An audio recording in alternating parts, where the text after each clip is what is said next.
Bonjour peuple de Dieu, bonjour, voilà une autre journée. Je voudrais vous remercier, à ceux qui sont abonnés à ma page, merci beaucoup.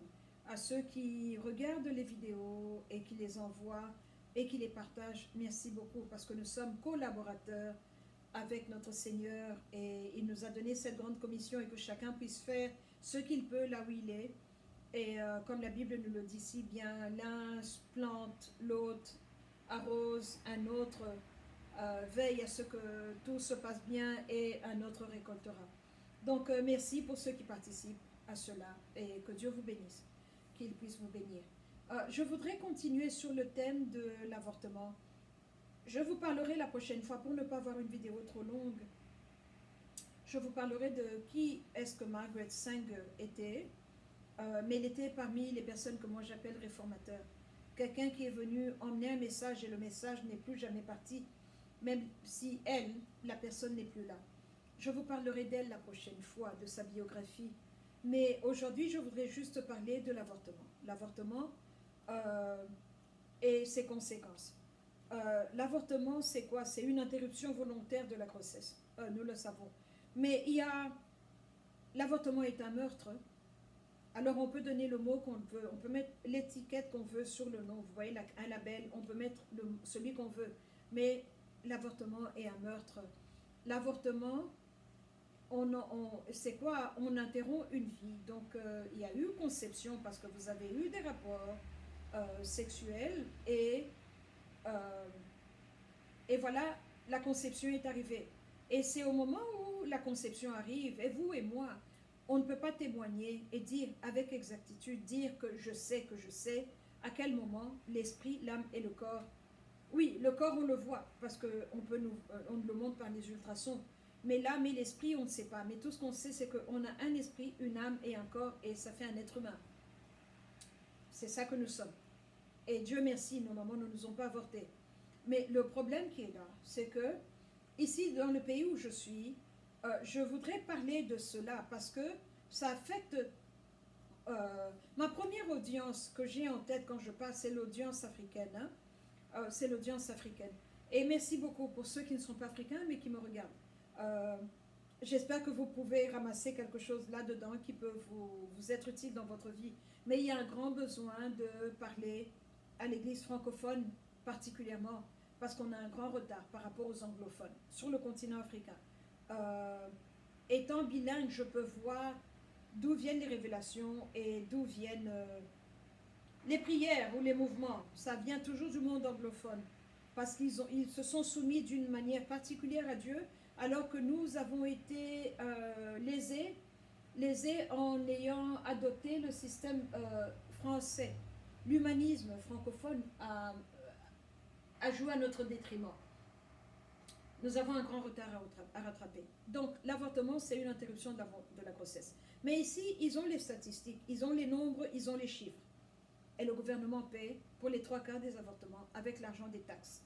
Donc, quand vous payez vos taxes, on ne vous demande pas, mais ça va à aider Planned Parenthood.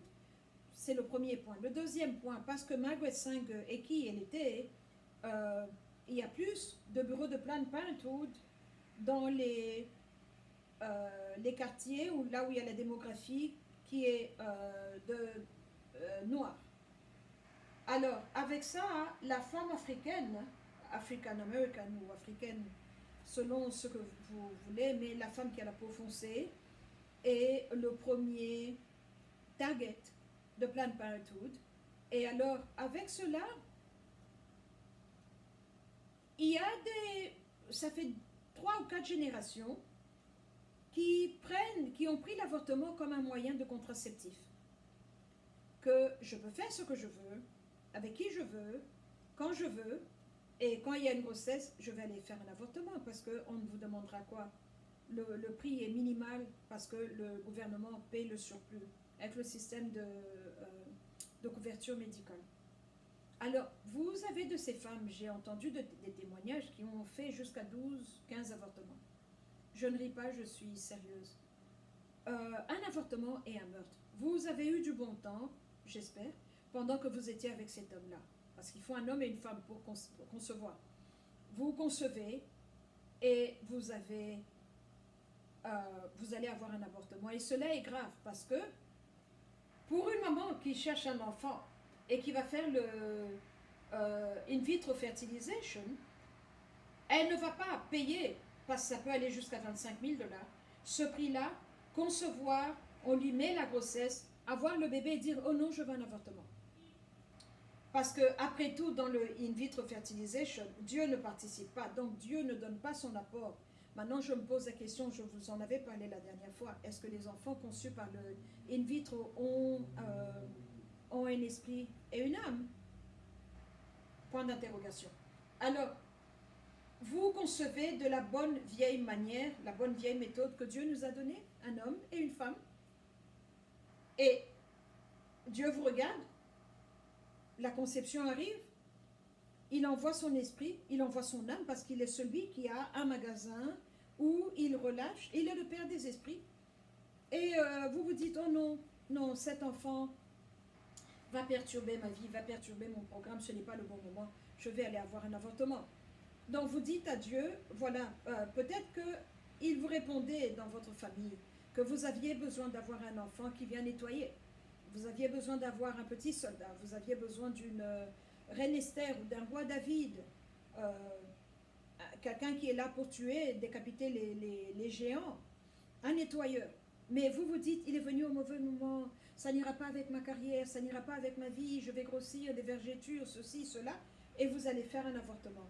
Donc vous dites à Dieu, ton plan, hein, c'est ton plan, moi je refuse. Donc vous refusez de collaborer au plan de la procréation et de la multiplication parce qu'il nous a dit multipliez-vous. Alors, la loi, de la façon dont elle est, telle qu'elle est aujourd'hui, je ne suis pas, si j'étais mariée, je ne suis pas obligée de dire à mon mari que je vais avoir un avortement. Il fut un temps, on avait besoin de l'autorisation du mari, maintenant on n'en a plus besoin. En fait, à partir de 13 ans, ici en Californie où je suis, une enfant à l'école peut parler à l'infirmière et faire toute cette procédure-là, et les parents ne sont pas obligés de savoir. L'école et l'hôpital ne sont pas forcés d'informer les parents si la fille ne veut pas. Voilà les temps dans lesquels nous sommes. Alors, les femmes africaines, African-American, ont été la cible de Planned Parenthood. On a construit beaucoup de cliniques dans les démographiques, les quartiers où il y a une forte démographie noire. Alors avec ça, donc on les a sensibilisés. J'ai vu des vidéos où vous avez un rabbin, un pasteur méthodiste, un prêtre catholique, 5-6 personnes, et même un chaman indien qui viennent ensemble, habillés avec leurs habits de prêtrise, et devant la porte d'une clinique d'avortement et qui bénissent la clinique. Ils bénissent la clinique. Avec tout le sérieux, vous voyez des gens qui prient et qui transpirent, qui sont en train de bénir une clinique de Planned Parenthood. Ma question est, quel Dieu servent-ils? Ils sont des prêtres, oui, mais des prêtres de Moloch. Parce que quand vous retournez dans l'Ancien Testament, nous voyons tout de suite que Moloch était le Dieu à qui on dédiait, on brûlait les enfants sur la statue et le feu consumait les enfants. Alors, on peut dire que nous avons eu 4-5 générations de femmes africaines qui ont fait des avortements. Et alors quand le docteur vous dit qu'il n'y a pas de vie, ce n'est pas un être humain, c'est juste des petites cellules de sang, vous faites taire votre conscience et vous allez avec ce qui vous convient. Donc, on va interrompre la grossesse. On a interrompu la grossesse, voilà, c'est fait. On a tué un enfant. On a participé à combattre le plan de Dieu, à faire un court-circuit dans le programme de Dieu, et on a offert le fruit de ses entrailles à ce même Dieu-là, qui est un Dieu de l'époque de l'Ancien Testament, qui recevait les petits-enfants comme offrande. Alors, maintenant, qu'est-ce qui se passe là? Il y a un démon qui est en dessous de Satan, qui répond à Satan, il s'appelle soi, self. Quand on dit self-centered, le démon du self, croyez-moi, il existe, j'ai eu à le combattre, c'est pour ça que j'en parle. Il est le démon qui vous pousse à tout faire pour vous-même. Il vous élève sur un piédestal et il vous met, vous devenez le centre. Vous êtes le centre de votre vie, le centre de tout. Donc si ça ne vous convient pas, on peut effacer. Alors une grossesse, on peut l'enlever. Et il a un démon qui vous élève sur un piédestal. Pourquoi il fait ça? Parce que quand il vous élève comme ça, il vous pousse à enlever le focus sur la pierre angulaire, qui est notre Rédempteur, et l'attention se retourne sur vous-même. Alors vous dormez en paix, vous vous dites, le bébé est venu au mauvais moment. Vous mettez le blâme sur le bébé, au lieu de mettre le blâme sur vous, que vous avez ouvert vos jambes. Que si vous n'aviez pas eu à ouvrir votre tirette ou à soulever votre jupe, ce meurtre-là ne serait pas arrivé. Donc, il vous marque la conscience d'une façon que vous faites taire votre conscience. Et alors, vous mettez le blâme sur tout sauf sur vous. Et maintenant, qu'est-ce qui se passe là? Vous avez refusé cet enfant, vous vous dites non, je ne le veux pas, c'est le mauvais moment. Et on fait un avortement. Ok, Dieu vous regarde. Mais maintenant, le même démon du self, qui lui aussi ne pense qu'à alimenter le système satanique, quand vous commencez à mettre au monde, quand vous commencez à accepter les grossesses maintenant, vous dites oui, celui-là, oh j'ai eu une belle petite fille, j'ai eu un beau petit garçon. Vous les aimez en tant que parent, comme un parent devrait aimer les enfants. Le démon vous regarde. C'est celui en qui vous allez placer votre espérance, qui va être fauché par un drive-by, par un meurtre, par un gang qui va tuer sur lui, ou un meurtre comme ça au hasard. Et c'est ça que nous voyons dans la communauté noire. Pourquoi il y a autant de meurtres? Pourquoi est-ce qu'il y a autant de mamans qui font des avortements dans des temples qui sont dédiés à Satan, mais qui sont des temples modernes? Tout est propre, tout est clinique et tout aseptisé, mais c'est un temple à Satan, néanmoins. Et pourquoi maintenant nous avons autant de garçons noirs qui sont tués dans la fleur de l'âge? Juste au moment où il voulait commencer sa vie, juste là on disait, il était un bon athlète, il devait faire ceci, cela, et la mort vient, elle le prend. Elle le prend donc une âme pour une âme. Vous aviez refusé une âme là-bas, et vous avez dit non à Dieu. Dieu s'est retiré de votre maison. Maintenant, le self est entré dans votre maison, et le self est là pour veiller à ce que les banques sataniques soient alimentées, et il vous fauche. Maintenant, il commence à venir avec le cycle, commence à faucher les pieds des enfants, et commencer à tuer les garçons. C'est pour ça que nous avons autant d'hommes noirs qui meurent ici. Et voilà la corrélation qu'il y a entre le sacrifice de sang et un sang qui est pris et qui part prématurément, trop tôt. Et il n'a même pas accompli, il n'a même pas découvert pourquoi il est venu ici sur Terre. Quel est le travail qu'il devait accomplir? Il n'a même pas eu le temps de découvrir tout ça. Alors maintenant, qui est à blâmer? Allons-nous blâmer les adolescents qui sont en train d'être tués? Ou bien allons-nous blâmer les mamans qui ont fait des avortements sur avortements et qui n'ont pas eu le temps de demander, qui n'ont pas demandé pardon parce qu'elles n'ont pas voulu voir, elles ont joué à l'autruche et caché le visage comme ça et dire non, je ne veux pas savoir. Mais vous ne voulez pas savoir, mais cela n'efface pas le problème, parce que ce genre de problème ne peut être effacé que par le sang de Jésus-Christ. Il n'y a que le sang de Jésus-Christ qui vient effacer la mort. Il n'y a que le sang de Jésus qui vient là où il y a la repentance et enlever ces saletés-là. Voilà la vérité, voilà où nous en sommes. Maintenant, les conséquences des péchés font que la mort entre dans votre maison. Alors, vous avez fait un avortement, celui-là était le premier fils que Dieu vous a envoyé, avec la grâce et la bénédiction d'un premier-né. Mais vous avez choisi d'éliminer, d'interrompre cette grossesse. Alors, celui qui va venir est numéro 2. Il est branché comme un numéro 2. Le wiring à l'intérieur, dans le cerveau, il est numéro 2. Mais il ne sait pas qu'il y en avait un avant lui. Alors, il a un problème à s'adapter, il a un problème à prendre responsabilité comme un numéro 1. Moi, je suis la 6e enfant. Mon raisonnement était complètement différent de mon frère aîné. Le sens de responsabilité, le sens du travail et du commitment, jusqu'à ce qu'on finisse. Un numéro 1 réfléchit comme ça. Mais donc, quand vous avez fait un avortement, arrêtez, s'il vous plaît. Prenez la pilule, prenez comment on appelle ça, un stérilet ou trouvez un moyen de contraception. Ça, c'est le premier point. Ou allons maintenant à un autre niveau. Arrêtez de faire l'amour quand vous n'êtes pas marié. Parce que vous n'avez pas de business à faire l'amour quand vous êtes marié. On peut m'appeler vieux jeu, old school, mais c'est la fornication. C'est la luxure. Quand il n'y a pas de mari, il n'y a pas de bague au doigt, il n'y a rien, il n'y a pas d'activité dans votre lit. Rien ne devrait se passer dans votre lit, c'est comme ça que ça doit être.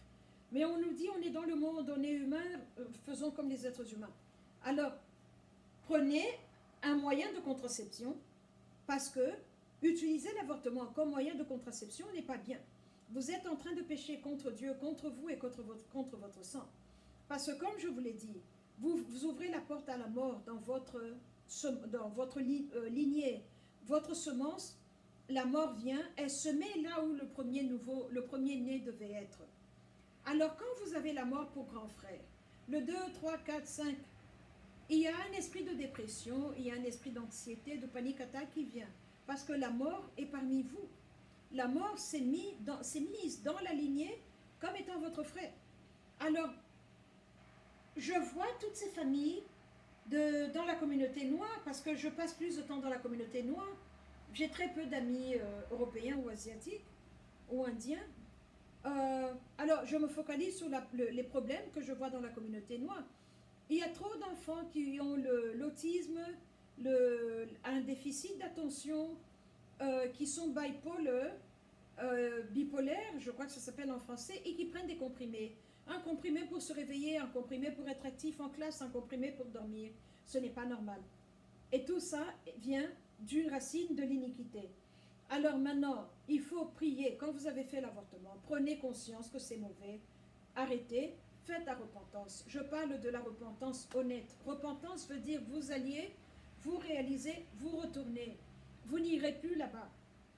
On ne peut pas faire la repentance le dimanche dans l'église et retourner à nos activités. D'ailleurs, les églises sont fermées, donc la repentance, on la fait à la maison maintenant, n'est-ce pas? Nous devons nous prêcher nous-mêmes. Alors, faites la repentance, demandez pardon, invitez le Saint-Esprit, qui vienne nettoyer ce sang-là avec le sang précieux de l'agneau, qui vienne remettre l'ordre de vos enfants. Que le 2 redevienne 1, que le 3 devienne 2, et les reclasser comme ça, parce que le destin des enfants est déterminé par l'ordre. C'est pour ça que Dieu demandait le premier fruit. Pourquoi va-t-il demander le premier fruit? Il y a une alliance, il y a un enfant qui doit être l'enfant de l'alliance. Celui qui devait être l'enfant de l'alliance, vous l'avez donné au démon du self. Donc votre alliance va avec le self. Et alors vous avez de ces mamans qui sont belles, mais alors belles, mais dépressives, rien ne va. Je regarde même dans mon église, vous avez de ces mamans très belles, vous vous dites pourquoi elle n'a pas de mari. Mais ça c'est un autre problème. Mais le deuxième point, elle a 4 enfants avec 4 papas. Alors il y a beaucoup de drama avec le papa du bébé qui n'a pas donné l'argent, qui n'a pas fait ceci, qui n'a pas fait cela. Donc les enfants sont exposés aux copains de la maman, les enfants sont exposés aux différents hommes qui vont et viennent de la vie de la maman. Et tout cela est venu parce qu'il y avait un péché qui n'a pas été absous par le sang de l'agneau. Voilà ce que le Saint-Esprit m'a donné, parce que je prie beaucoup pour l'Afrique et pour les Noirs, les Africains, les personnes brunes, partout où qu'elles sont. Et voilà ce qu'il m'a révélé. Il m'a montré, j'ai vu un bureau de Planned Parenthood, en fait, Moloch, le dieu Moloch, travaillait avec Margaret Sanger. Je vous parlerai d'elle demain. Et c'est de là que nous avons ces temples de Moloch parmi nous. Je vous ai déjà dit que nous avons beaucoup de dieux de la mythologie qu'on croyait morts, mais qui sont propriétaires de beaucoup de business aujourd'hui. Et ils ont un manager qu'ils ont mis, une personne qui est le visage, mais qui le business appartient à un démon. Voilà où nous en sommes. Voilà la corrélation entre l'avortement et le meurtre. Voilà comment une maman a volontairement interrompu la vie d'un enfant parce qu'il est venu au mauvais moment. Elle ne se blâme pas, elle dort en paix, elle a bonne conscience, après tout. Rien n'a été abîmé par la grossesse, mais maintenant, quand elle commence à aimer les enfants, à vouloir avoir les enfants, la mort vient refrapper à la porte et elle commence à prendre qui elle veut, comment elle veut et de la manière qu'elle veut. Et voilà ce qui se passe. Donc c'est comme ça, c'est ça l'explication à la façon dont nous avons beaucoup de meurtres dans la communauté noire. Et alors maintenant, ça c'est ici. Mais le même Planned Parenthood, parce qu'il reçoit de l'argent du gouvernement, se permet pour aider la santé des femmes sur le continent africain, par exemple, à ouvrir des petites cliniques où on fait des avortements dans des contextes médicaux propres, aseptisés et aux frais du gouvernement américain. Donc les payeurs de taxes ici, les contribuables, paient pour les avortements dans le monde. Et alors on nous dit que c'est un droit, que c'est un privilège, que mon corps, mon choix. Mais mon corps, mon choix, je ne vous demande pas si vous voulez du mocha ou du chocolat. Je ne suis pas en train de vous demander si vous voulez du café ou du coca. Je ne suis pas en train de vous demander si vous voulez être en rouge aujourd'hui ou bien en noir. C'est une vie entière qui est en train de venir. C'est un destin que vous êtes en train d'interrompre. Et maintenant, quel message vous donnez à Dieu? Et que lui diriez-vous quand vous allez vous tenir debout devant lui? Parce que nous tous, on se tiendra debout devant lui. Donc voilà la corrélation entre l'avortement et le meurtre. Voilà l'explication entre l'avortement et le meurtre.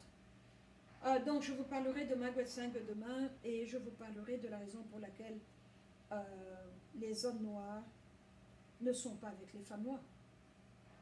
En tout cas partout dans la diaspora. Pourquoi les autres femmes d'autres couleurs sont en train de poursuivre les hommes africains. On aime les hommes africains, mais on déteste les femmes africaines. Mais comment pouvons-nous avoir un homme noir s'il n'est pas venu du ventre d'une maman noire? On continuera demain. Je vous ai dit, j'ai beaucoup de choses à dire, beaucoup de choses désagréables, mais nous devons en parler. Il faut creuser l'aspect, crever l'abcès. Le temps est venu d'en parler. On ne peut plus jouer à l'autruche. Le moment est venu, nous devons en parler. Merci beaucoup, que Dieu vous aide. Si vous avez fait des avortements, je ne vous condamne pas, je ne vous juge pas. Je vous suggère, je vous prêche. Allez demander pardon, à genoux, demandez pardon. Si vous êtes marié, ne dites pas à votre époux présent, ça peut causer des problèmes, je sais comment sont les hommes. Agenouillez-vous devant votre Dieu, à vous deux, faites votre cure d'âme devant votre Dieu. Confessez votre mal et demandez-lui d'entrer dans votre maison et de réparer tout ça. Il n'y a que le Saint-Esprit qui puisse remettre l'ordre dans ce désordre. Merci beaucoup. Que Dieu puisse vous bénir. Soyez honnête avec vous-même, soyez honnête avec lui.